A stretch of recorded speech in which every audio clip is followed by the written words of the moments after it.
There we go. We are live. I just shared the link on my Facebook too.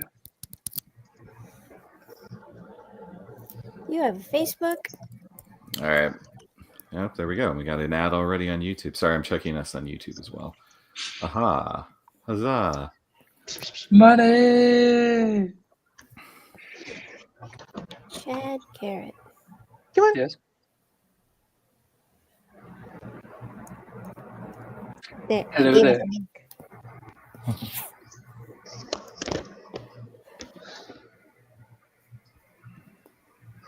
Yep, we are live. Cool. All right. Well, this will be available for replay on the channel after we go off. So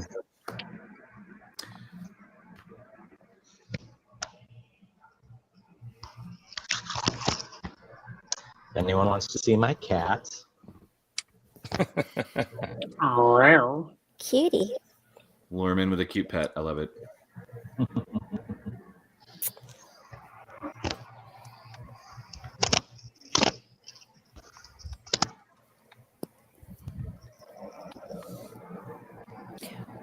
Well, golly, this is my first time on StreamYard.com.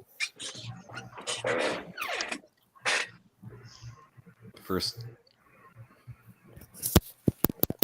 time. So this is my first time. So lead us into a junkie, Bob.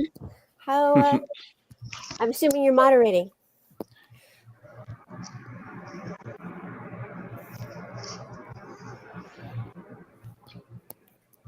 Yes, sorry, had to do one thing there. Okay, there we go. All right. Well, for the few people watching and more who hopefully will join us, or we'll be replaying later, we are the Idiot's Lantern. I'm Bob Mitch, basically producer and writer, and going around the circle, we have Valerie Perez. Hi. Who can't be seen right now. I've never been on StreamYard before. I don't even have a profile or anything or a login, so and I seem to be having issues.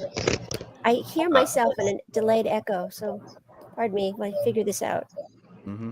And then next to her we have Mr. Chad Garrett, all-around entrepreneur and great actor extraordinaire. Thank you very much. Glad to be here. Stoked to actually be a part of this show and not just backstage and stuff. It was awesome. That's true. And then moving clockwise, we have Mr. Andrew Elkins, who is essentially co-producer and head writer, really, on this show. Thank you. It's fun to write and fun to try and put together. And then finally, we have Mr. Joshua Poole, another actor extraordinaire, man of 1,000 voices. How you doing, Josh? thanks. Doing okay. Just hot. I don't have proper AC in my room, so. Mm-hmm. But no, I'm doing okay. Cool. Well, I see we have a few people watching. If anyone has any comments or questions for us, you can type in the chat. We can read and respond. But we don't mind talking amongst ourselves to get things going. We really just like to do this as a way to garner feedback for each show that we do. And you're welcome to ask questions about our Gallifrey or SD-WhoCon or anything else you want to ask about. You can ask away. But we just did a show at Hellmouth just this past weekend over in Torrance at the actual high school for Buffy the Vampire Slayer. It was all new material and all geared to the Buffyverse, which is kind of new territory for us. But it was a lot of fun to do. And we wanted to see what people thought of it if you were there. And if not, we can lightly go through what we did from our end. And so far, no comments. But Andrew, what was it like approaching writing all of this stuff? I mean, you wrote like 5 out of the 7 skits here. Yeah, and obviously, we had our writers' room. It wasn't difficult for me. Back when Buffy and Angel were airing, I used to hold a weekly viewing night for the show. So I obviously was very well versed with the show. The show itself was obviously very well written, a lot of fun, witty dialogue, and so it wasn't difficult for me to come up with sketch ideas. For this, the challenge was for me is obviously was writing stuff from a comedy skit point of view, But I think it went well on the writing side. Oh yeah, definitely a lot of fun. Okay, Isaac says, so what were the skits that you happen to have worked on for the event? Well, if you were there, and even if you weren't, I guess we can lightly go through it again in terms of the base premises. There was a writer's room of 4 people. The others are not here tonight, but it was me and Andrew and our friends Eric Engman and Adam Ferry, who was also on stage with us as an actor. And we were basically all joint, giving each other notes on each script. And we worked on that for about, 4 weeks, I feel, before we started rehearsing. Yeah. And Andrew, yes, as he said, he had just done a fresh Buffy rewatch, so he was a fountain of ideas. So if you'd seen the show, we had a Puppet Slayer sketch where Buffy was turned into a puppet to match the Angel episode, and Andrew wrote that one. That was followed by Soul Sessions, which was all about Spike, Angel, and other vampire guest stars coming in and doing literal therapy. And that was a lot of fun to do, sort of a mashup. And that was also by Andrew. And then we did Xander's Guide to Girls, which we thought was ripe for skewering, to have Xander give advice about, the different women he's been involved with in Sunnydale. That was, Andrew, you did the final rewrite on that, but that originated with Eric, I think. Eric. Yeah, it originated with Eric. And then that was I'm trying to remember the there was a Dr. Phil takeoff we did with Anya Jenkins giving love advice. That was by Adam and Eric, respectively. And then there was the farting sketch Wind, which was a parody of Hush, but with essentially instead of lack of voice, it was lack of flatulence. I can claim that one. I don't know what that says about me. And then unfortunately, the sketches you didn't see that were cut off were all pretty much written by Andrew. We had an in memoriam video for Sunnydale. We had a Watchers Wanted with Andrew and Giles recruiting new Watchers. And finally, a Scooby-Doo mashup where it was essentially the literal Scooby Gang. Yeah. We went out of our way to definitely, I wasn't in it, the Scooby one, but they definitely choreographed a whole chase sequence to Scooby music. Oh. That was definitely the most challenging sketches. It will be beautiful. I have not given up on that. I haven't given up on any of the ones that we missed out on. Why are my hands disappearing? But that's just me. It was a real shame we lost on those 3. At some point, we'll probably put the video up since that's just a video. And the other 2, we'll either consider filming separately or hopefully we'll find a place to remount it before next year, which would obviously be the next time we would be doing Buffy-related material.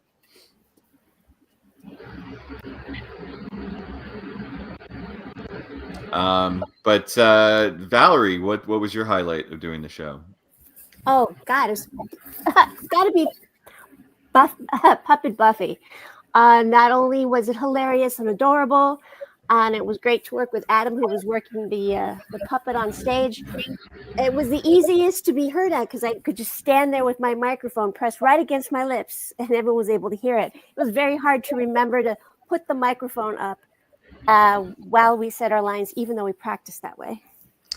Yeah, we definitely had some learning curve with the microphones, which we aren't as used to. At Gallifrey, we have floor microphones on the stage, and with this, we actually had to use handheld mics. So that was a hurdle. We also rehearsed with 5 fake mics, not 4. So that was part of the reason there was a little bit of odd handing off there. Isaac says the Wind skit definitely gives me Curse of Fatal Death vibes for some reason. Yeah, you're right. There is the flatulent joke in that as well. I can't say that inspired it, though we did include the Curse of Fatal Death Doctor, including that joke I'm sure you've seen in our multiverse sketch here on the channel for Doctor Who. So I will say this. When I originally wrote that, it was going to be them being robbed of the sense of smell. And then it was Adam who suggested the farting thing. And at first I dismissed it, but then I thought it through and went, well, it's stupid, but I think it might be funnier. So that's why I went ahead and did that. For the record, there is a long history of scatological humor in the theater. Goes all the way back to Commedia dell'arte, at least. Mhm. Scatawatical? Scatological. I also Say think that 5 Bobby times did a really- fast. And that is your theater nerd for the night. Sorry, Andrew. Go ahead. No, it's all right. So, I feel like you did a really good job of hitting the beats from Hush in that sketch, so that it mimicked it quite well, and I felt like it went off pretty well on stage as well. Well, luckily the library scene in that episode gave me my structure, so that it was pretty easy to follow it at that point. We are now joined by Susie Snowden. Hello, Susie. Heyo. Hey, Susie. Hello, Susie. It's easy. You might see my face at some point. Sounds good to me. You'll figure it out. But yeah, Chad, what was your highlight of doing the show? I loved the research of doing Spike, and also I had never seen Buffy before this point. It came out in the 90s. I was a 2000s kid. Like I was born in 95. Sorry to show my age. And so Buffy was kind of like on its way out, or it was already so established that like catching up for me was like at the age that I would have been just like really hard. So this is my first like experience through. So I got all the way up into season 3, just binging every chance that I could. And so getting to know Spike, and then I didn't actually get introduced to Andrew, who we didn't get to see on stage. So I'll be excited to actually get to meet him in the show, and then bring that sketch to life and bring a new perspective to it. But doing the research on Spike and being introduced to a story that's actually really good. Like the show is actually like it's a lot better than I thought it was going to be. I had no idea, and it's now on my wife and I's watch list. You got Well, Buffy good choice. So Yeah. good choice of words. Side effect of being Idiot's Lantern is you get more deeper into fandoms. That always happens. No kidding. And I loved being on stage, man. Like that was so cool. I haven't had a chance to do something like that in a long time. Even though I've done some screen acting the past couple of years, I haven't been on stage in quite a while. And so it's a totally different environment. It's a slightly different skill set. And so getting to brush that off after close to a decade of being out of that game was a lot of fun. It was a lot of fun. I can't wait to do it again. Cool. Let's go down to Josh. What was your highlights of doing the show? Being Dracula. I mean, it was difficult to do the full costume change, especially while also trying to read the demonic puppeteer off stage and then come out in time also for the intro. But yeah, I mean, because it is a full, the suit and the tie, vest, and then the cape, of course, and a wig because Dracula's got more hair than me. But no, it was a lot of fun. Little thing I wanted to know: did anybody notice that I was wearing lifts for Dracula? No. Had no idea. I had no idea. Just straight ones, just like an inch to raise me up. The things you insert in your shoes, yeah. It's like, because I'm just thinking, Dracula's got to be taller than me. People were shorter back then. Well, everybody's image of Dracula is Bela Lugosi, and he was about 6'1". I can't quite get there, so any extra inch helps. I'll load you some heels. I'll load you some platforms there, Josh. But yeah, no, I always enjoy performing and getting to do all the various different voices and characters. I mean, like the first vampire did a bit more higher, maybe a little more imitation of Paul Rubin's character from the movie. The demonic puppeteer, of course, deep as possible. But yeah, Dracula, Bela, Dr. Phil, and nobody saw it, but the lunch lady would have been a bit higher up here. Oh my god, the lunch lady is so good. She's my favorite. Oh, Mine too. Spoilers. Yeah. But yeah, the audience has so much to look forward to. But yeah, definitely. I always love being Dracula. It is a real shame we lost the lunch lady. You made you cut a fine silhouette as a lunch lady, Josh. I'll just say that. Folks at least saw me for the curtain call. Mm-hmm. Yep. What about you, Susie? What was your highlights of doing the show?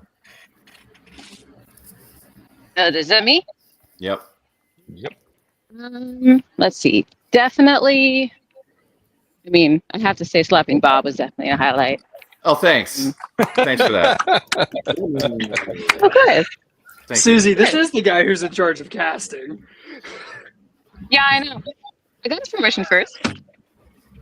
I Yep. tried so hard. He did not answer me. Like, dude, I'm just like, buddy, I need your permission. This is theater. You know, aside from your satisfaction and maybe Valerie's, because Tiffany still faked it, by the way. I don't like the I'm not- leather things or whatever. I don't know if it added much to the stage aside from just maybe it added like real pain to my performance. I don't know, but we'll see. Well, Xander deserved it. I don't know about you, but Xander Oh, deserved Xander deserved it. it.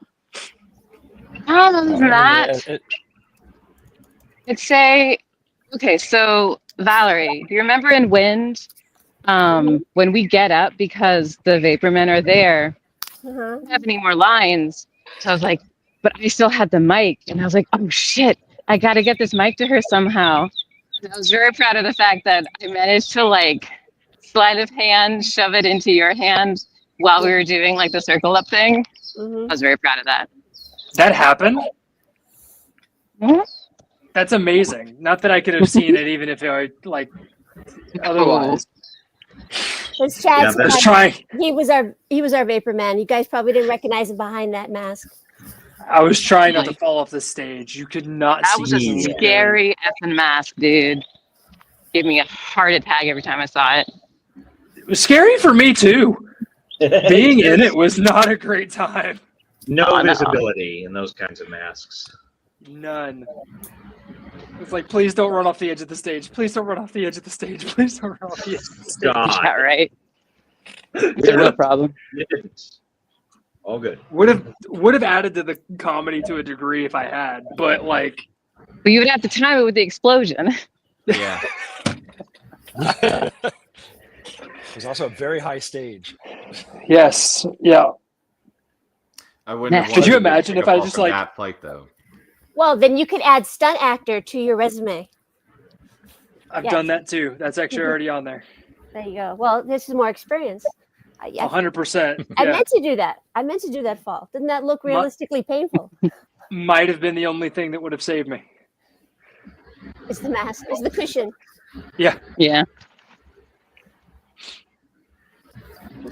And what about you, Andrew? Outside of writing it, was there a highlight for you? So I have a highlight, obviously, from rehearsals and from the show. So I'm gonna do both. I do want to touch on the writing part though, because this was obviously typically when we're writing for Gallifrey, I don't have enough time to focus as much on the writing or do as much performing as well. But obviously, I had more time leading up to this show. So for me, having invested so much time and effort into the writing, I got so much joy from like those first few reads and the first blocks of rehearsals of seeing those jokes come to life and just seeing how people even in the cast were reacting to those jokes. That itself brought me a lot of joy leading up into the show. It was interesting for me to play a very whiny, weepy, tearful Louis in the Soul Sessions sketch. And just bringing Giles to life on stage. Obviously, there was a lot more Giles to be had that we didn't have, but we had plenty of Giles in my filler, a lot more than I thought I was going to have. Sorry to leave you hanging, but that was obviously couldn't be helped. Well, I was backstage. Andrew, I was backstage looking across the wings, like across the stage from the wings at Bob, being like, can I go? Can I save our boy? Like he's like, can we do something? And Bob's just like, hold on, wait, you just gotta wait. And I'm like, oh no. Oh. Well, at least Bob knew I had a lot written in that book. I did. At least you weren't just going to be completely stuck. But still, I know. Yeah, I could feel for you. I felt really bad. But for those who weren't there, unfortunately, it was not made clear to us we had a hard out at 6, and so we had to end the show a little early. The reason for that is because they had a prep for their Christian Kane James Marsters concert, which I understand that was a big draw. So yeah, slight miscommunication there. It's a real shame because we would have adjusted accordingly. We wanted to at least do the next skit because it was really a whimper to end on what was essentially a filler bit, and not end on at least Watchers Wanted, which was certainly much funnier. But oh well. So Webb, sorry, go on, Andrew. You said you had another highlight. Oh, I did. I mean, I enjoyed putting a lot of effort into building some of. Well, one prop that didn't get seen from Watchers Wanted, which was something that the lunch lady had, and then the last minute build of that filler book was fun too, because that happened in the span of a few days. True. Yeah, very last minute. Yeah, that was done like less than a week before the show. Correct. I am so sad that we didn't get to see Susie's live. Oh yeah. Those Yeah, all that just for it. Girl, like it's so good. So good. Yeah, and I just really wanted that opportunity to play with Chad there, and Andrew in that sketch. We would have just had such a Would have great been time. so good.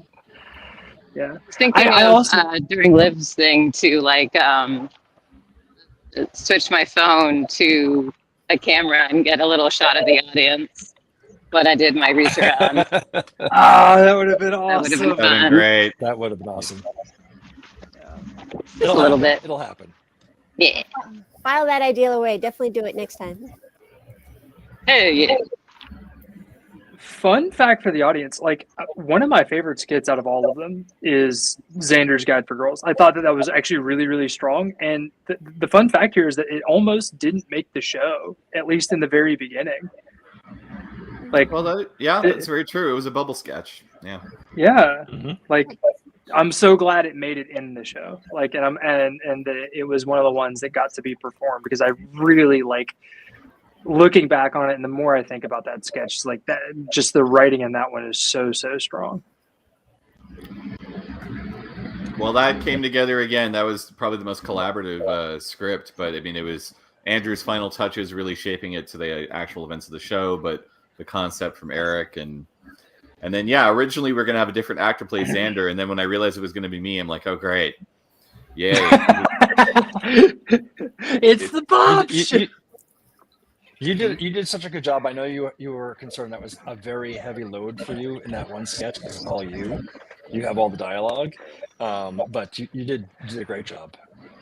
Awesome. Yeah, well, I tried. I was running that in the car the whole way down. Just instead of like listening to a podcast, I was just running those lines in my head to make sure at least because I actually saw it like a ladder. Like each little like sentence was a rung of a ladder I had to climb to get to the end.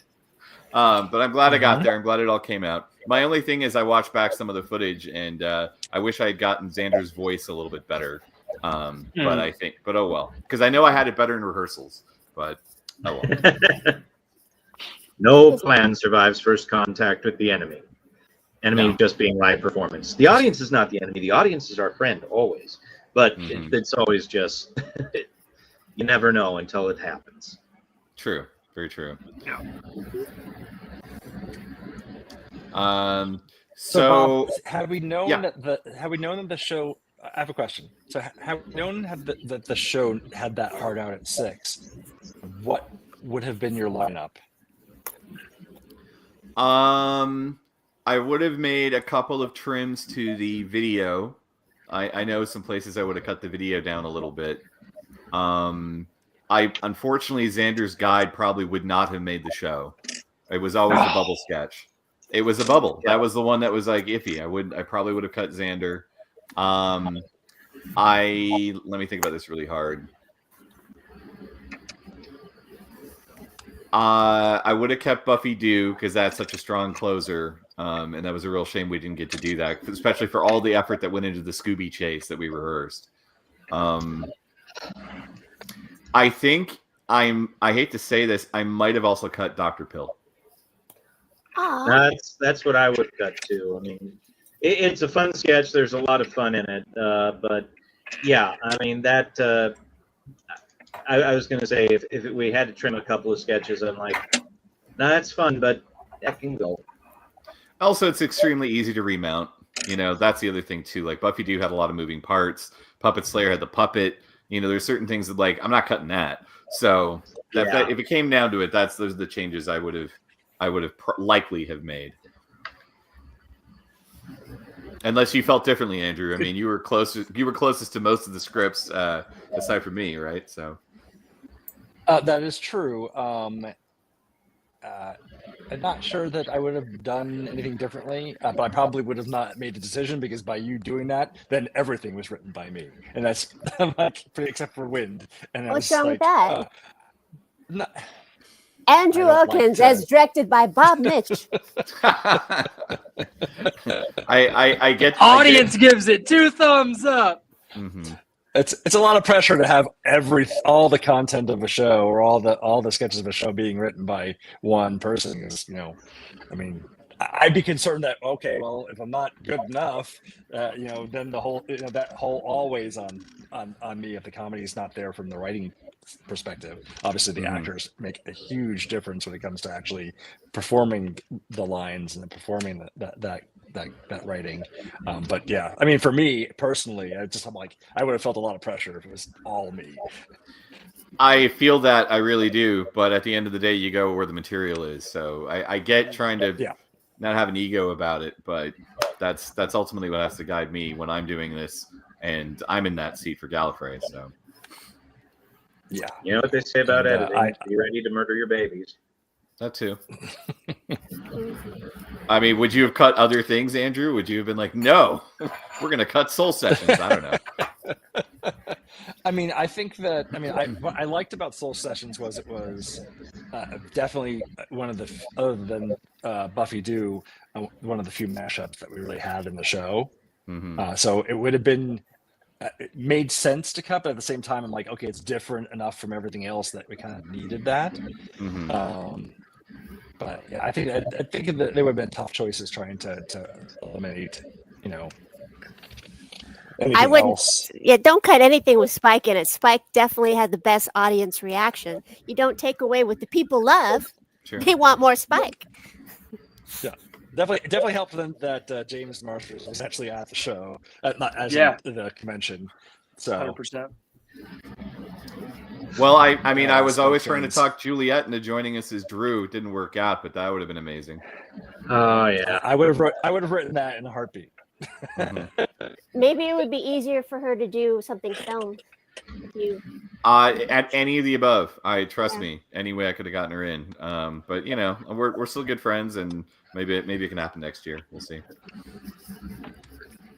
I cannot tell you how nerve-wracking it actually was to know that James Marsters had a concert immediately after us and might somehow see the performance of my rendition of Spike. Yeah, I could feel that. Was one of the reasons. Mm-hmm. Was 100% one of the reasons why I went so hard in the preparation. I still don't feel like I quite got there. I'm glad that it came over. It went over well with the audience, but like. Well, once you had the wig on, you look great with the coat and everything. I was like, oh wow, yeah. And you really did come across as Spike. I think you're like me. You did well on your job. So thank you. Can I ask, was it still a struggle to consider whether or not you were going to go shirtless? I know that was a constant back and forth with you for a while. The producer didn't give me the green light, man. Otherwise, Fair enough. So maybe next time. I was going to say the space itself was kind of different. What did people think of performing in an actual auditorium stage at a high school? back memories. I remember Brought back performing memories. like that when I was in high school. Yeah, didn't I had wire, like the sort of pocket mic that you stick on in high school back then, as opposed to the handheld mic. We don't have those, but no, it brought back memories of just performing to that big of a space. So I like it, but yeah. I'll take a proscenium arch anytime I can get one. It's true. It was a really nice space. It was a good stage. It was nice because we've had to make do with panel rooms a lot at conventions and kind of makeshift them into stage theaters. But this was nice that it was already set up for it. Really, if we just gone in with a little more knowledge on the tech, which is its own discussion for another day, it would have been even better. But no, it was nice having that kind of I don't know another word, but platform, I guess. It was really good space to act in. Even that screen was really nice behind us to throw, like, the various signage and stuff behind us. That was good. Mm-hmm. Yep. Yes, a true performance space, but like you said, it would have been great to have some of the technical information so that we were better prepared. True. Well, Yeah. I did thought walk that the was- other. Oh, sorry. Go on, Valerie. I thought that was really interesting at the performance that James Marston gave later. He said he had never been to that high school because all of his he never needed to shoot exteriors during the day there, and his interiors were always shot in Santa Monica.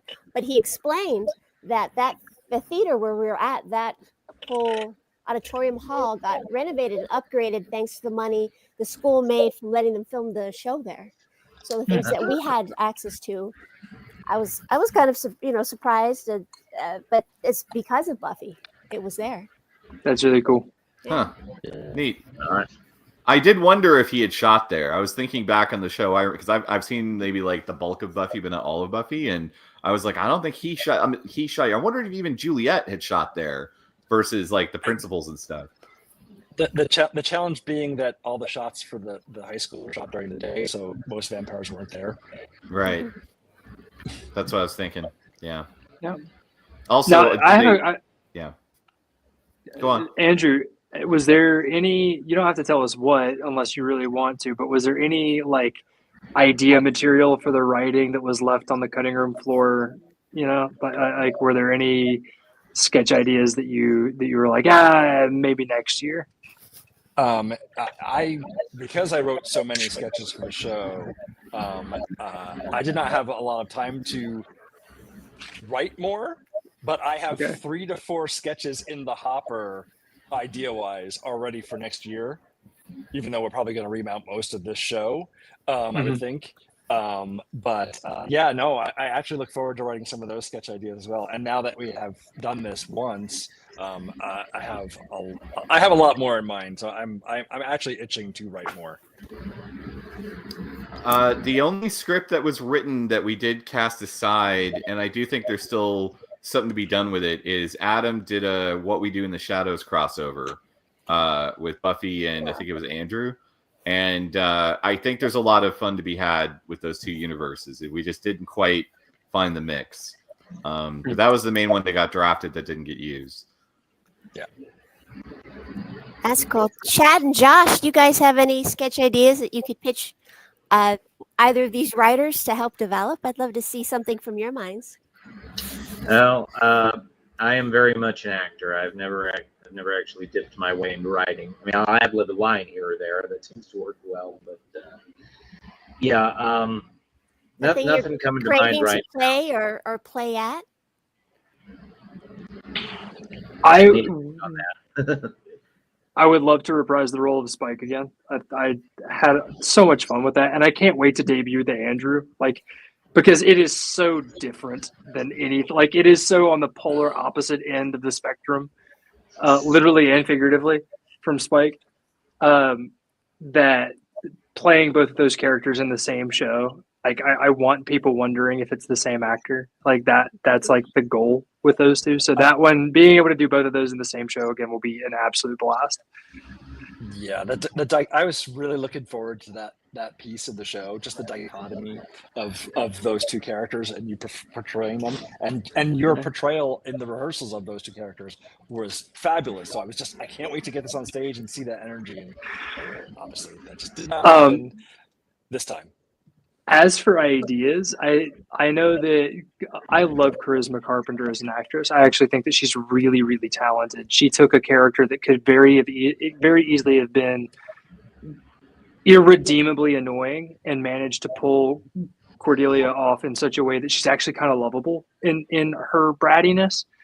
But also that character with Cordelia is such low-hanging fruit from the show perspective alone. And I know that Charisma had a lot of things that went on with her and some of the show and some of the people that ran the show and everything. But I would love to see some sketches that take full advantage of the opportunities presented by Cordy. I feel like that one's just ripe for the plucking. So that's, if I do something, I might be the one who takes the gargantuan leap and decides to maybe throw something out there for Cordy. But I also know that I'm talking to Bob and Andrew right now to potentially write some of the sketches for the ALA show that we're going to do. So yeah, so the anime sphere will, in a similar way that Andrew was the big proponent of this show, as of the talks currently, it might look like it might be my turn in the writer's room for ALA. We'll see. Cool. And I just come up with a couple of odd ideas, probably already been done, but Buffy facing off against some more silly vampires, like Count Chocula or Count Von Count. Pretty sure I need this now. You've done said it. Are you volunteering to be Count Chocula there, Joshua? I can try. He's just a very silly version of the Bela Lugosi Dracula. Oh, man. What's the vampire from Sesame Street? Count Von Count. Oh, Count Von Count. Von Count, yes. He can. That face would be off another Buffy. great one. Yeah, the puppet Buffy can make her I was going to say return. that, but it seems obvious now. That'd be We so could bring the puppet cute. back.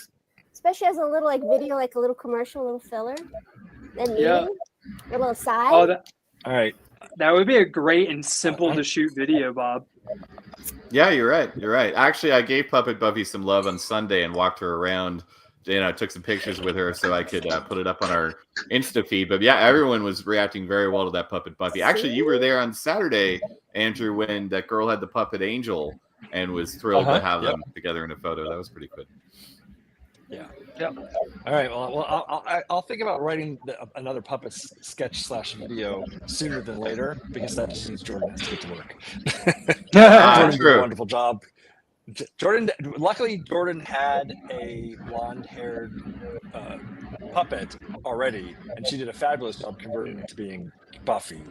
But she would have to make the Count or several other puppets from scratch, and would obviously need time and resources to be able to do so. Mm-hmm. Well, we happen to know people with lots of Sesame Street puppets, don't we, Bob? We do. And hopefully he'll be, well, for a video shoot, he'd be up for it. I don't know if he would have been up for it live, but yes, you're right.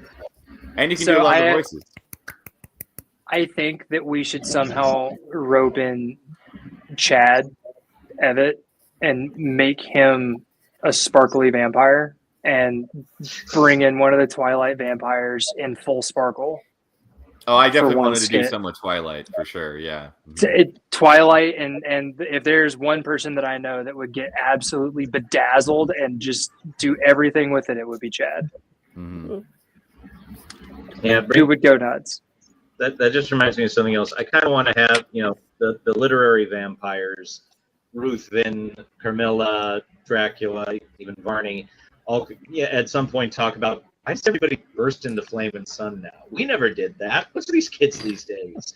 Because you look at the literature vampires, they didn't burn. That didn't start until 1922 in Nosferatu. Yep, OG Dracula just got weaker in the sunlight, but he could go out in full broad daylight, and it was not risky to his health at all.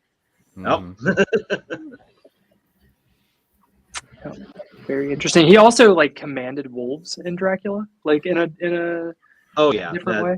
literary Drac had a whole list of things, and needed his boxes of earth and everything. We could bring in the underworld universe too, man. Oh, You could God. throw in some Michael. You could throw in some Michael Yeah. Sheen in there. Michael Sheen has some appearances. They're great in that series. Mm-hmm.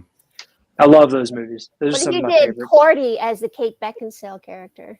I could see it. Ooh, There's yeah, a that lot could of work. vampire media you can pull from just for fun. Yep. So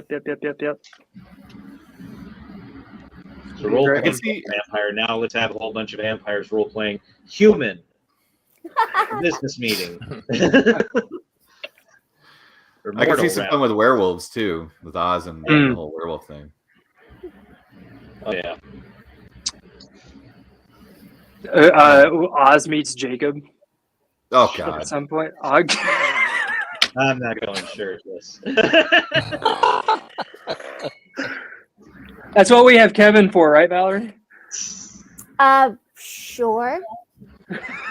What we can spray tan him, Yeah. shade him, give him some shading. Sure. That'd be great. Spray paint his hair Hey. black. Mainly just because I just want to embarrass him. Good luck with that. Hey, I think He would own it. He would Yeah, he so would. own it. He'd work would- it.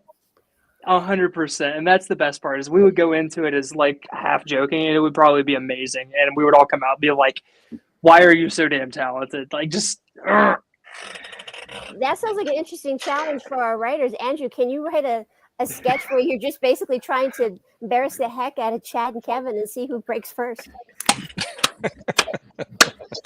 I'm sure my we can come up gosh. with something. He almost got Bob and I. Almost. Almost. Mhm. I just was thinking how normally for Gallifrey or other shows we've done, a lot of effort goes into props or costumes, and there was definitely some love there, but it feels like this was a show of wigs. Like I don't think I've ever had to get as many wigs for a show as this one. So I just wanted to ask, what was your favorite or most hated wig you had to wear during the show? And I'll go around clockwise. I'll start with you, Valerie. Oh my God, Bob, I draw the line at wigs. I have done many a cosplay that was tight, hot, practically walking on 6-inch spikes, but I always drew the line at wigs. For you, I set myself for 3 freaking wigs, and I would have to say it was Harmony, because not only was it the tightest and the one I wasn't unfamiliar with, but I swear to God, I reacted to that wig like if it was worn by a cat person, which I am very allergic to. Oh, So, Okay. yeah. And it's too bad because I was really excited to play Harmony and go full annoying Barbie blonde. Mhm. That was my shortest scene, but I put the most effort to it. I was going to so surprise you. You saw my unicorn bag, but I know it right when you were coming out, full Harmony is right when we had to cut the show, and I felt so bad. so Next time. Next time. Next time. It's such a good skit, man. It's such a good sketch. What about you, Andrew? Andrew, Chad. I keep wanting to call you Andrew because you played Andrew. Chad, what about you? yeah, that was a confusing rehearsals too. Uh-huh. Andrew, oh yeah, we'd be like, Andrew, it's your line. Andrew or Andrew? Yeah, I know.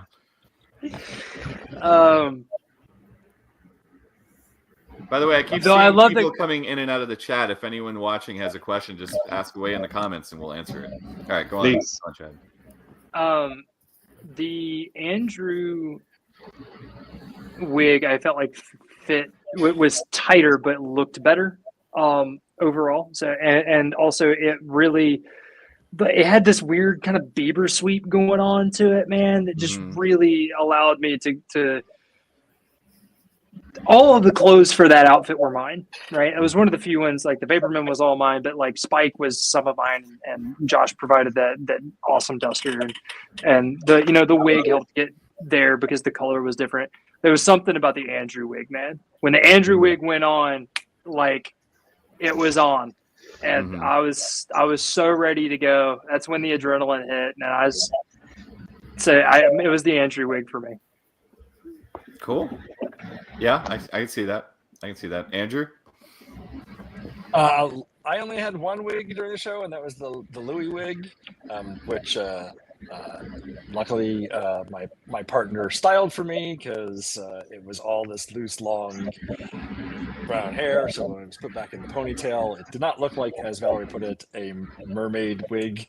I mean, Mhm. I want to share that picture that you sent me because you had it all Oh, it's down and awful. flowing That all picture's around you. awful. Oh my god! No, it was Total Merman.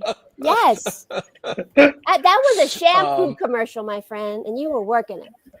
Yeah, my only issue with the Louis wig was that I had to get it on before the show started, so I had to wear it for a while, and so having to do the fluff with the fan in the Louis wig was quite That should fun have been trying to keep very all the period. polyfill out of it. Yeah, your little the ruffles. You look fabulous.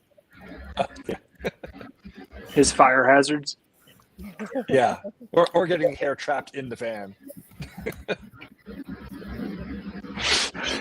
You start hearing screaming from off stage, and it's not Josh. Mhm. And we're all just looking over there like, "What, Josh? Your voice got higher and far more desperate this time. Like, what's going? Oh my God, Andrew!" Luckily, we just pulled the wig right off my head, but yeah. That didn't happen, folks. That did not happen. It's hard to look together. It's hard to look together. Full on Final Destination, man. Mhm. Josh, what about you? Well, strangely enough, the most troublesome wig coming out was, of course, the first one, because I'm not used to having hair that long. It was just making sure it sat right and it was out of my face so I could actually talk and show my face. Once I got used to it, it was pretty cool. Then the second wig, which is actually the wig I wear most often, is the Master in our Doctor Who shows. That one is more used to being like spirit gummed on. With so many changes, it's just gotten easier to just put it on for these sorts of shows. But of course, because I had to put it on so fast, I'm not sure it sat right, or hopefully it looked good. Tried to use a bowler hat to cover it for the interview or the intro, but so yeah, those two, for various reasons, were kind of troublesome. The lunch lady wig, I only got to wear, for the last, credit curtain call, but that was okay. I mean, with the net, everything holding in place. It's a repurposed judge wig for anybody keeping track.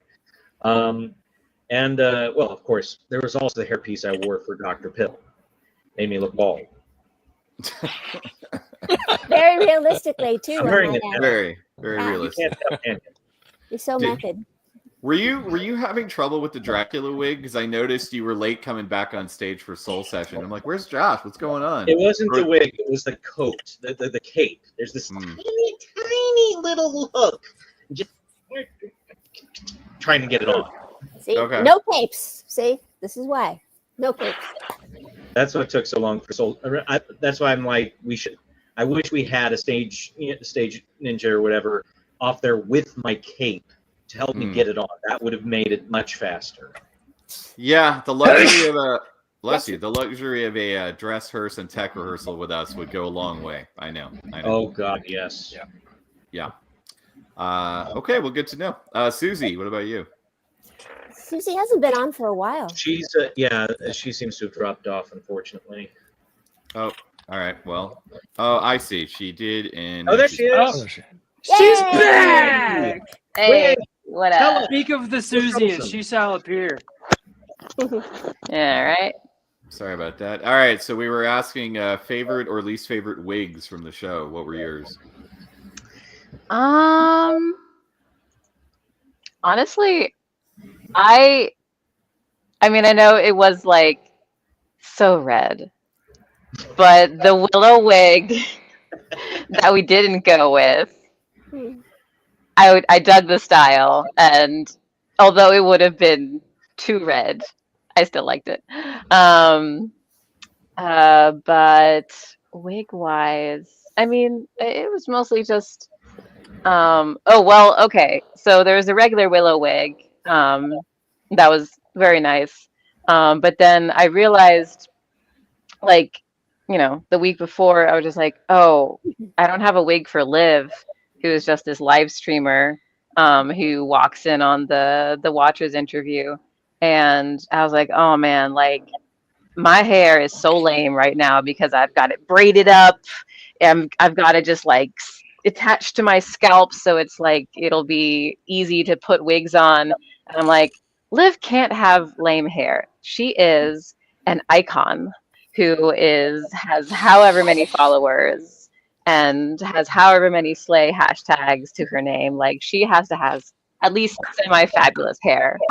And I was like, my hair is lame right now. It cannot be done. And also get into the wig afterwards for Willow. So I was like, who has an extra wig in this show of wigs that I can steal and slap on my head? And luckily, Josh's vampire wig was only used once and then discarded. So I was like, aha, random wig, you are mine now. So Liv had killed vampire hair when she goes on. Fun fact: that wig was meant for was used in our Gallifrey show earlier this year as one of the Beatles hairs. Was that George? It was. That's right. That's right. Forgot about that. Yeah, repurpose wigs. We're all about it when we can. Though this usually did call for new wigs. I didn't have a ton of wigs that easily repurposed to Buffy stuff, because we were saying how most of the Buffy costumes are like street clothes, so it wasn't too hard to figure out that stuff or what we had in our closets that could, get in the range of what they would wear. But it all came down to wigs, because like trying to get and when researching it, if you look at the run of the show, a lot of characters' hair changes season to season, so you're trying to pick kind of like what's the most ideal version of their hair. I mean, Spike is the easiest. He stayed pretty much the same, but most iconic. Because I know for me, I had a last minute wig for Miles. Not that mattered, and I spent a long time. I never did find a great wig for Angel. I just decided my hair was not full enough to be Angel, so I did get a wig for that. But really, it was that damn Xander wig. I went through 3 different choices for Xander. Ended up with the one I got because at least it had what I think of as the split bangs he has. But those bangs kept getting in my eyes every time I was acting with it, either in the video or on the stage. I felt like I was constantly moving it out of my face, and I thought, man, I'm not even going to see a slap coming because I'm going to be just like I like my slap. Unseen. It's a Shaggy Dog story. Awesome.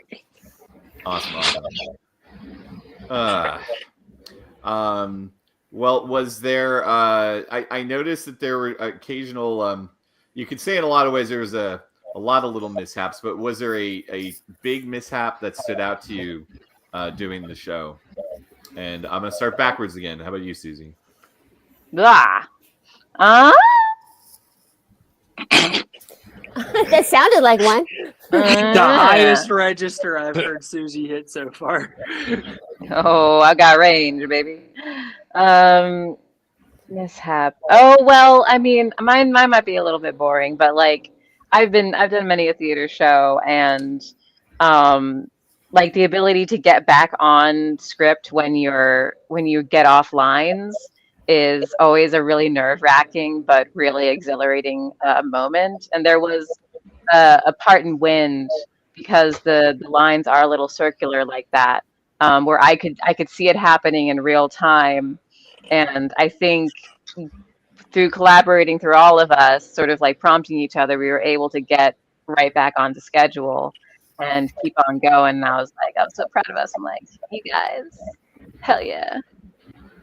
I think Tiffany dropped her blood, hearts, brains line. I think was part of it. She got it at a certain point. We got back to her and she got it. We did get back to her. Yeah. Mm-hmm. All right, Josh. Well, for me,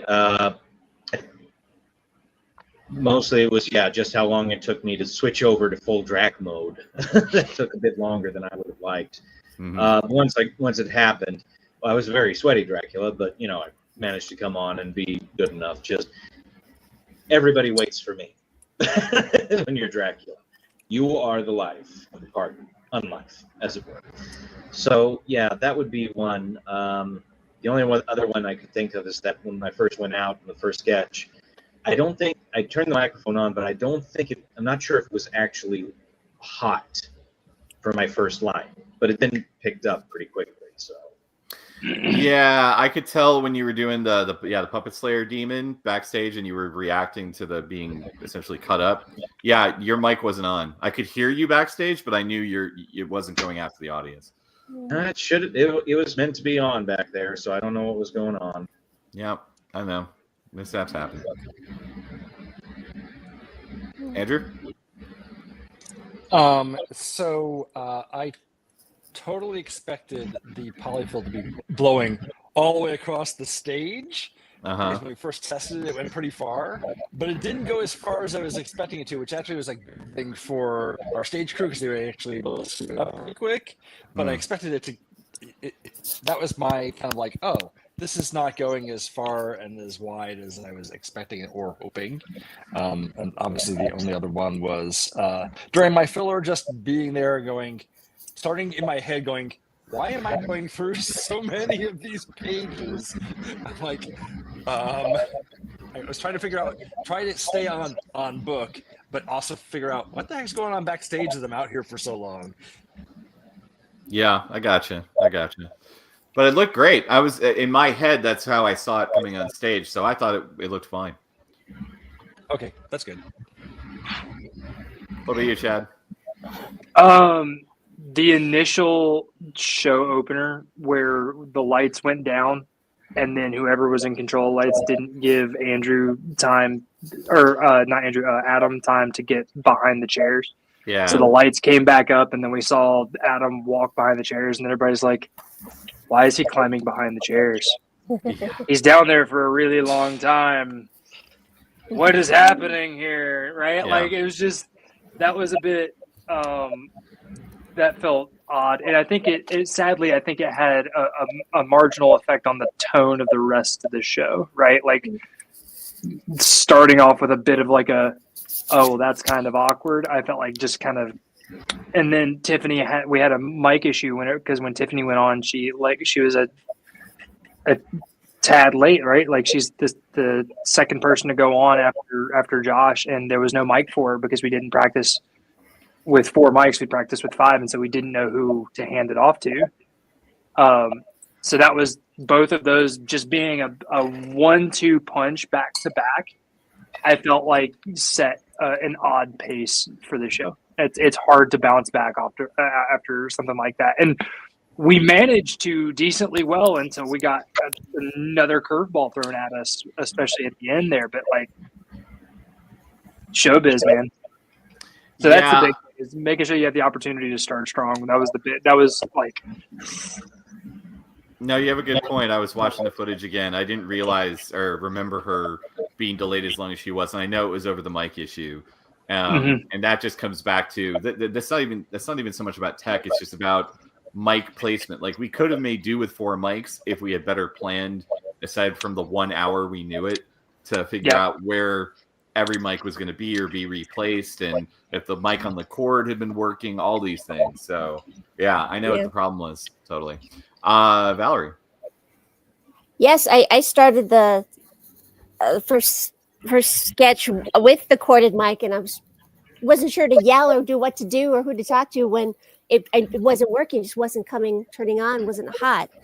And then knowing which ones worked and what didn't, that was kind of nerve-wracking. And to the point of the polyfill, I didn't know I was going to have to walk over that. Coming out, I almost slipped on this stuff. So that was kind of awkward. But actually, the biggest snafu was actually backstage, what you didn't see. It didn't hurt anybody, but there was on the main, I'll just call it main backstage, where we had most of our stuff, which was kind of chaotically everywhere. There were a set of doors with tables pushed against. That happened at the end of the day, where someone tried to come through those doors, and the tables came falling right down at me while I was on the floor, like trying to pack my stuff really fast. And thankfully, one of your clothing racks saved me. Otherwise, I would have been underneath that.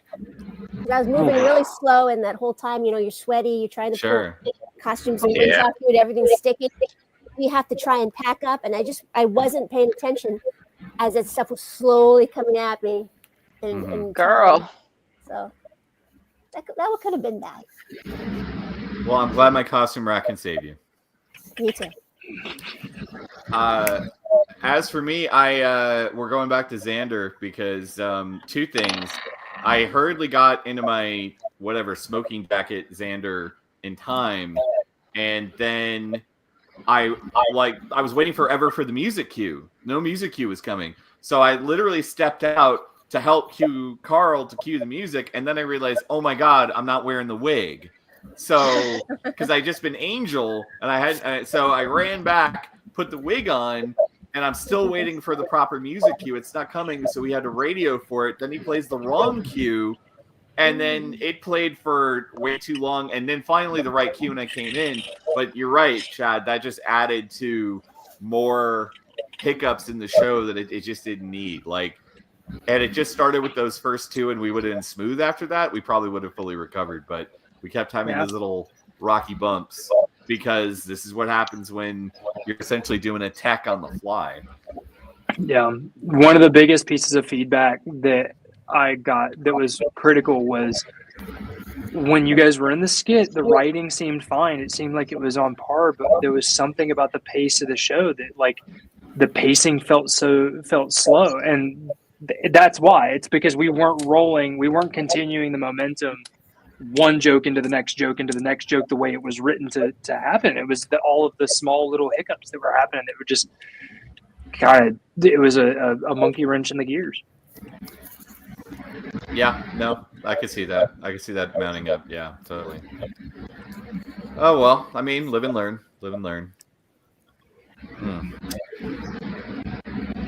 I think the size of the stage also worked against us because we did not prepare for needing that time to cross unless someone ran on. Like all the time your ex-lovers, Bob, came on stage.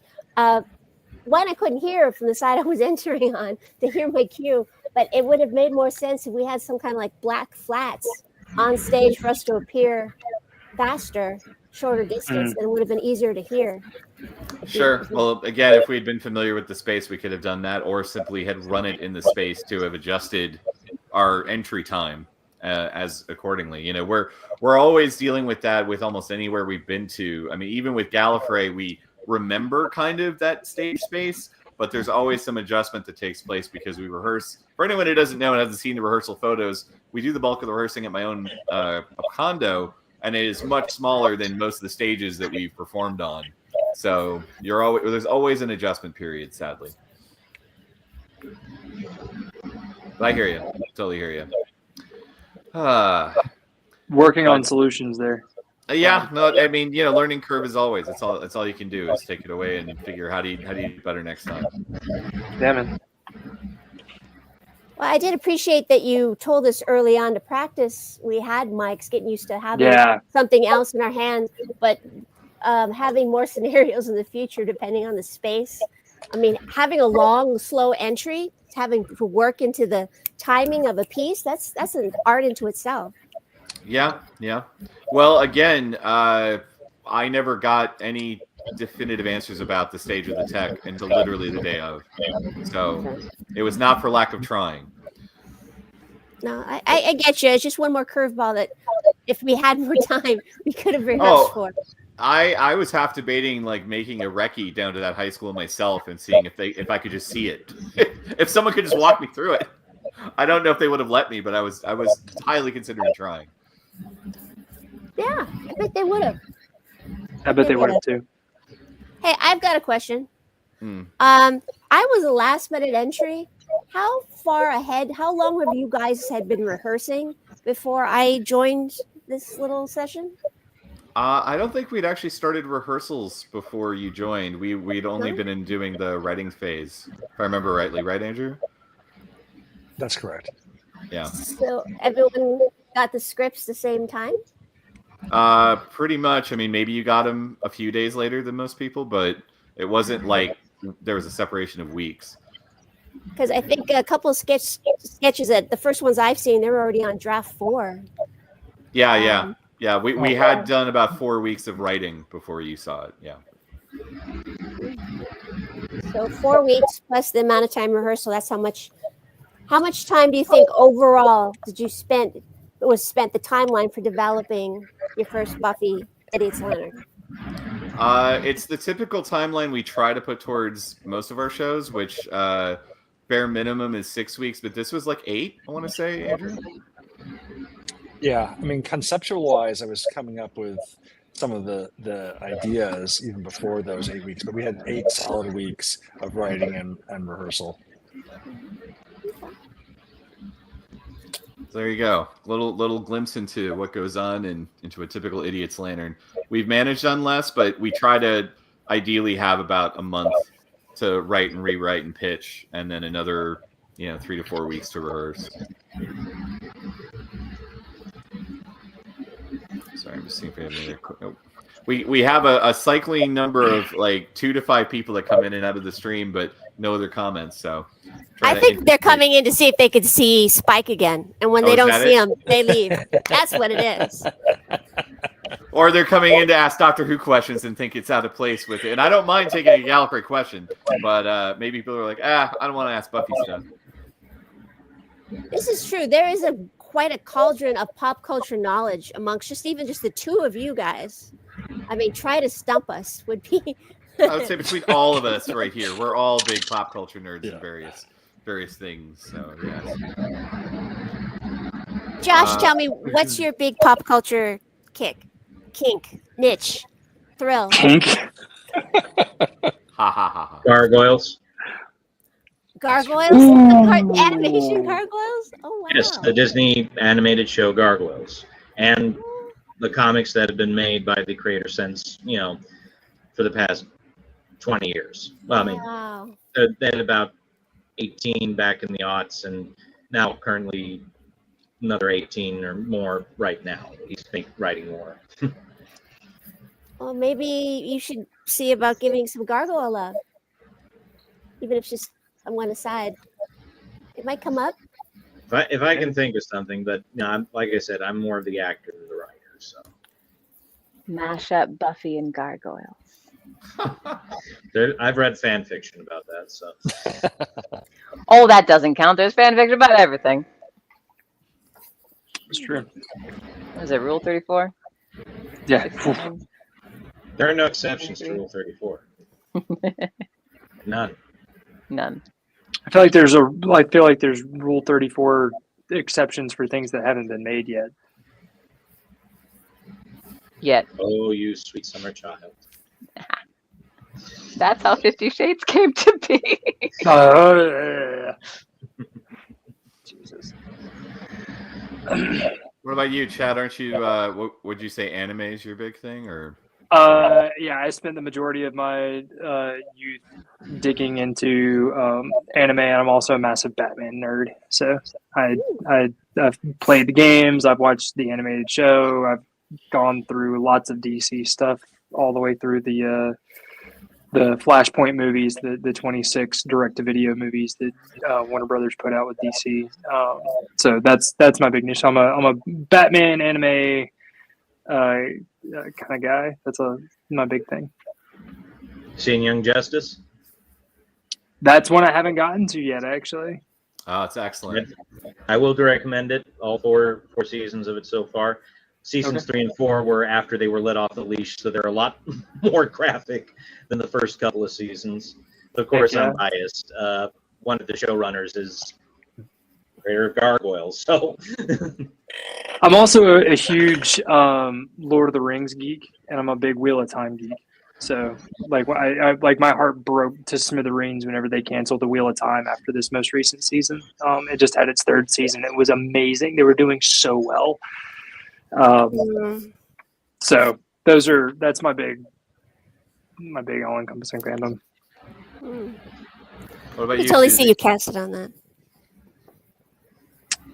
I would love that. That would have been awesome.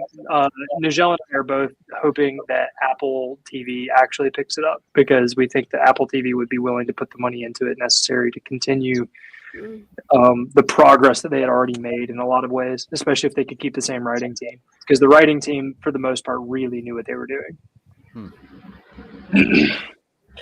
So we'll see. They knew a lot better what they were doing than the Rings of Power people. That was dog crap. Horrible. So, What about you, Susie? Let's see. I mean, I'm mad into D&D these days. Have been for a couple years. I feel like the one that like no one sees coming is Skyrim. But it's mostly just because I play it, but I always have to read every single book that I come across when I'm playing it. I think I tell people like I always knew I should have known I was a voice actor before I like jumped into it, just because I would read the books aloud to myself.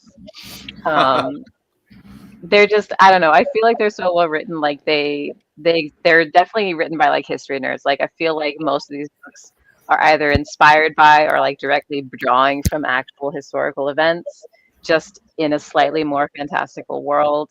And also they do the unreliable narrator so good. I did recently was gifted by my brother like the physical copy of all of the books, so now I don't have to find them in Skyrim and try to find all of Baron Zaya's original biography. Yeah, that was me with Oblivion. Oh God, right? Likewise. Yeah. Yeah. Oh God. Go there. Be prepared to read a lot. Hey, they got the remastered done, and it's pretty good. It's pretty darn good. I haven't dived in yet. I'm excited. Yeah, it's a lot of nostalgia. It's like nothing crazy, but I know that they picked up a lot of the people who did the mods, like that were already doing kind of a remastered Oblivion, and they picked up the people who did the mods. So you know, if you're ever in a mod or working on a mod and think you're never gonna make it, don't count your chickens. They might see your good work and pick you up and put that stuff. Heck yeah. Don't count your chickens. Before they explode. Outside of Buffy and Doctor Who, what about you, Andrew? Oh my goodness! I love. The problem is that there's not enough time in the day, your life, to watch and really just truly enjoy everything that I even love. But I mean, I'm big Trekkie, really into Star Wars. But outside of like science fiction, I'm a big MASH geek. I love the show MASH. Grew up on MASH. Yeah, we used to throw MASH parties all the time. So MASH is a big thing. My partner has me watching a whole bunch of things that I would not have normally watched. That I just get sucked into shows just normally. Just having been in TV and film development for a long time, so I get sucked in and I just want to keep watching. So whatever I usually start, whether it's good or bad, I tend to stick through it and just make sure that I've seen the whole thing. But yeah, I mean, big science fiction fan. Obviously, I mean, outside of that, MASH is definitely my thing. All right, well, we'll have to do some mash-ups. Sorry, couldn't help myself. I knew. Oh man! If you hear a pun in a show, guys, it's probably Bob. Psychic damage over here. Ha, ha. What about you, Valerie? I thought Wonder Woman was your big first. Me, fandom. I'm not a geek, but Ha, ha, yeah, no, ha. I don't go to Comic-Cons, and this is my mother's room. God, I got my Batman jammies right here. Nice. But what am I not a fan of? Would be an easier question to answer. Oh, that would be the easier question. I see. Yeah. Okay. Yeah. Yes, Wonder Woman definitely got me early. It definitely got me early. I'm a DC girl. I was too young to appreciate Marvel at the time. I thought all the women were really neurotic and had something wrong with them. I wasn't damaged yet. I couldn't appreciate Marvel at the time. So Wonder Woman, I went to DC right. Yeah. Absolutely. But gosh, yeah, from Catwoman's still the baddest one around. Catwoman. Ain't nobody like. There's no woman in Marvel that I've encountered yet that can hold a candle to Selena Kyle. Because she'll steal the spotlight and your heart and your wallet. 100%. And you'll still love her. I get it. Yep. I get it. Absolutely. Even Black Canary that they tried to do in Marvel, which was like their sort of attempt at it. Black Cat. Okay, it was Black Cat. Black Canary is still in DC. Yeah. Yeah. So Black Cat that they tried to do, it's like, it's just not. It's not Selena. It's not Selena. Even they're not like so. Like I understand that everybody loves Deadpool, but Wade Wilson, like Deathstroke, is so much cooler. Okay, I'm not going to hijack this, Bob. It's about to go. Yeah, that's a whole other topic. Don't make me throw down. That's for the next live stream, y'all. Right. Well, yeah, I feel like between you and Andrew, we're in the same lane of like, heavy into a lot of different stuff for me. Like Doctor Who and Star Trek are up there, Star Wars, and for me, Whedonverse is more Firefly than Buffy. I forgot to mention Firefly, yeah. And gosh, I mean, Red Dwarf and Hitchhiker's Guide and Blake Seven and all that other good British stuff. I've always considered my first fandom to be James Bond, so I'm also a big spy nerd. So you can get me going all day on that and Mission Impossible and Man from U.N.C.L.E., all that stuff. I would say along your lines of MASH, Andrew, my other satellite but heavy fandom is Columbo. I've been wanting to write Columbo into a sketch forever. I just wasn't sure where to do it. Damn, how do you put Columbo in a sketch where kids don't even know Peter Falk, much less when character played? I know, but it's just for me. Look, I wrote a Quantum Leap sketch and said we got to do it. So why not? That was a good one. Right one. But now that you mentioned bringing Columbo in, now I'm thinking, wait a minute. Could we do a Buffy meets Kolchak? Oh, dude, I'm there. Kolchak. Yes. Why not? Let's do it. Of course, most people would say make it the X-Files because more people would get that. But I'm like, nah, Kolchak's cooler. No. We got to figure out a way to bring the Twilight Zone into it. Twilight Zone, from that era, Twilight Zone and Hogan's Heroes, besides MASH, were the two that I watched a lot with my dad. Oh, yeah, classic. Mm-hmm. Yeah, and Enterprise, man. Not Enterprise, Next Generation. Mm-hmm. Mm-hmm. Yeah, that was my introduction to Patrick Stewart. I was sold on Patrick Stewart ever since. Oh, I thought you were going to say that was your introduction to Star Trek, but okay. No. I remember watching the OG Star Trek with William Shatner with my dad, but like I wasn't super hooked into it until I watched Next Generation because I love Jean-Luc Picard. Yeah. Interesting what people connect to. I'm really curious to see if we can figure out a way to get Bond in there somehow, Bob. Question for you, Bob. Who's your favorite Bond? Oh God, gun to my head. Okay, look. Here's the way I see it. If you're going to be objective, if you're going to say iconic, it's Connery. If you're going to ask me who's my childhood Bond, who's my nostalgia Bond, it's Roger Moore. If you ask me who's the best literary Bond, it's Timothy Dalton. And all the other ones can float underneath that. And I don't think any of them are bad. I think they're all good for what they're doing. I think Brosnan was the most underserved by his scripts. And Craig had a terrible ending. So that's kind of my general. Oh, but yet Lazenby for his one outing had an amazing movie. So, Timothy's no thug, though. Bond was more thuggish than that. He was a thug that cleaned up nice. He's no thug. Craig was better at that.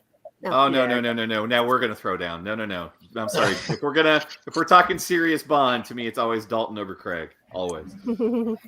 So I was introduced to Bond with Pierce Brosnan, and then I went back and watched Connery, and that's how Connery became my hero. Was from that, and like I even forgive Connery for League of Extraordinary Gentlemen, which I still think is just a really fun movie, if not like the best adaptation of a graphic novel ever. Wait, but you're forgiving him for it? It basically ruined his career. He didn't do any acting after that because the backlash was so crazy.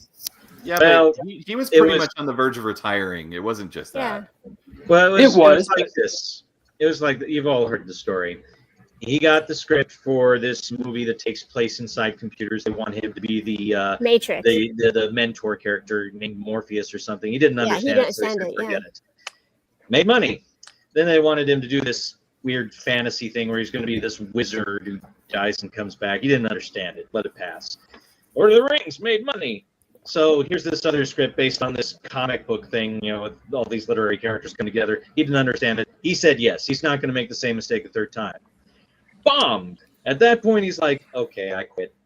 I hate that it bombed though, because I actually think it was a really fun movie. I thought it was a good time. I didn't think the script was as weak as everybody claims it was. And so, but that's just me. I also disagree with Bob on the ending of Craig's Bond. I thought that it was really solid. I don't know. I got to put on boxing gloves now when I talk Bond with both of you. I don't know what to tell you. No Time to Die has no time for Bob, is what I have to say. See, even hates it vehemently about it being a good ending for Craig's Bond, I wouldn't say it on this stream. I will say, of the Connery era, do you have a favorite movie? Yeah. Goldfinger. Goldfinger's the icon. Absolutely. Although From Russia with Love is way up there for me too. From Russia with Love takes the cake for me. Yeah, no, it's a great movie. It is probably overall the best of them, I think. Yeah. The Connery ones, I mean. Also, the more people always love Donald Pleasence's Blofeld. But then again, that movie has a lot of that particular movie. The more I've gotten into movie making, the more I appreciate From Russia with Love. Especially for the time. It's such good cinema. It's like the people who made that movie knew what they were doing as movie makers, and it's just awesome. It's really, really awesome. Okay, that's enough for me. Well, it's funny because I'm walking my girlfriend Crystal through the Bonds right now, and I've shown her one of each, and she was really getting into Craig because he's the modern one, and she finds them all good looking and stuff. But she was starting to lean to Roger Moore for a minute because her mom is a huge Roger Moore fan from The Saint. And then, we showed her Moonraker and Spy Who Loved Me. And so she was leaning that way. Then we just saw Thunderball a few weeks ago. And she's like, no, I'm sorry, it's Connery. Connery's the best. I can't. I don't know if I can face my mom, but it's Connery. And I'm like, okay. Yeah. He's great, man. Rest in peace. Whenever the news came out that he'd passed away, I hadn't really been hit by a celebrity death too hard, besides maybe Chester Bennington. And then when I found out that Connor passed, I was like, oh, childhood hero gone. Ow. That one hurt. But yeah, it's a lot of different fandoms to draw on here. That's why if people have noticed a lot of crossover sketches we do, that's where it comes from. We're always trying to listen. If there was dedicated Bond conventions or Red Dwarf Quantum Leap conventions I could easily get to, I'd be trying to do those. Absolutely. But you got to go, unfortunately, where they're actually holding events for. Which, speaking of, I do still want to attempt to get in at the Vegas Star Trek Con. And was it actually? I was going to say, Andrew. Would you know the right person to write to since you were already kind of dealing with them last year? Well, we can talk offline about this, but I'm sure we can figure that out. I don't know personally who that is, but I do have some connections of people who know who's doing what over there. So it's worth a try. But yeah, we can say we have things in the works for Anime LA, and with the Comic-Con Museum. Hopefully later in the fall, as well as maybe Chicago TARDIS. Those are the major things coming up for Idiot's Lantern. If you're a Bond fan, Bond might make an appearance at ALA, actually. Different Bond. Different Bond or Bond? We will play with it, Bob. How about that? Okay, all right. Let's keep the audience. I know what he's in referring suspense. to. If anybody pays any attention to popular anime, they know exactly what I'm talking about. There's just the lowest of the lowest hanging fruit there, man. I know. It's right there. I know. Trust me, I'm already thinking of all kinds of spy mashups. So it's yeah, it lends itself. It's all good. But yeah, I think we'll hold on the big Gallifrey announcement for other social media, shall we? Yeah. Yeah, but that's the future, the immediate future of the Idiots Lantern. I'm trying to think what else to mention with Hellmouth, though. The one thing I'll say is it was cool to walk the campus. Because even just being a casual fan, it was cool being like, wow, this is cool. This is really did it all.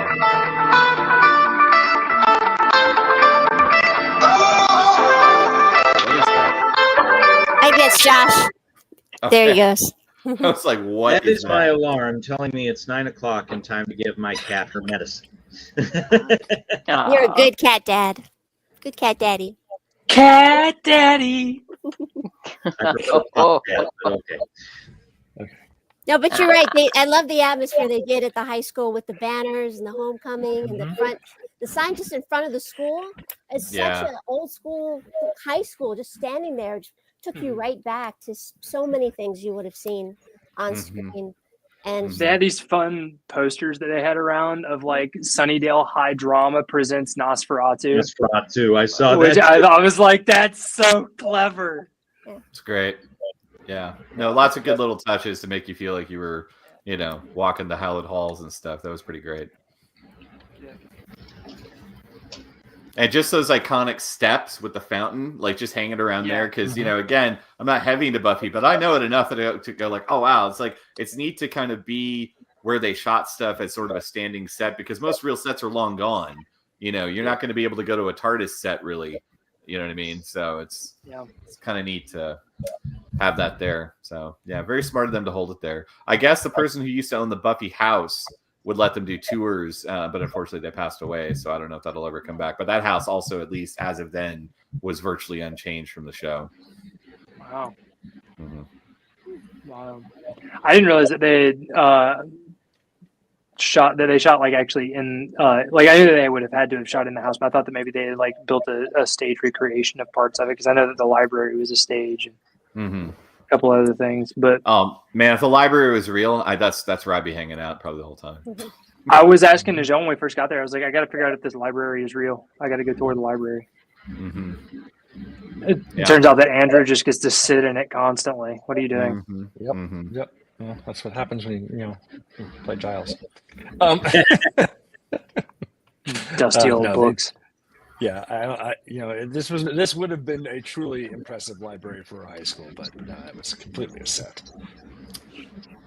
Too bad, but you're right. Very nice library for a high school. Very nice. Yep. Very nice library for a high school that no one ever goes into. They also they never destroy multiple times in the show.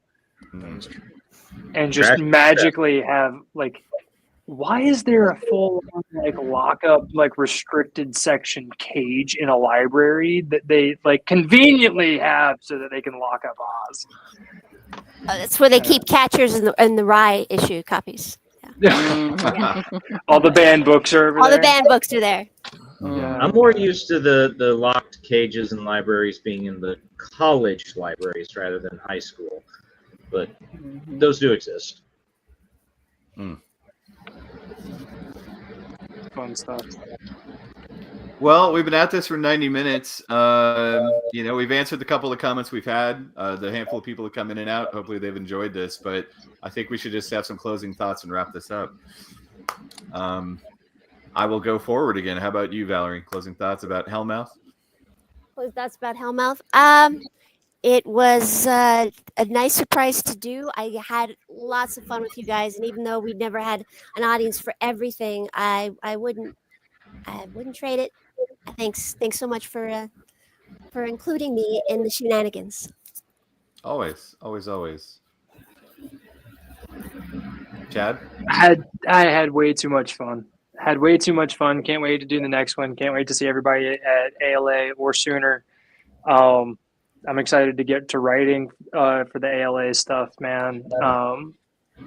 I'm really excited to be able to join up and be a part of Idiot's Lantern in the first place, but also to be a part of it in a really cool spot because it seems like Idiot's Lantern is expanding right now, at least in the content that you guys are doing. And so to come in and be a part of the team at this level is just a really cool and exciting time. So even though there's lots of challenges like we talked about, man, like it's all growing pains for amazing shows to come in the future. So we hope I hope that I get to be a part of many laughs that the audience gets to see in the future.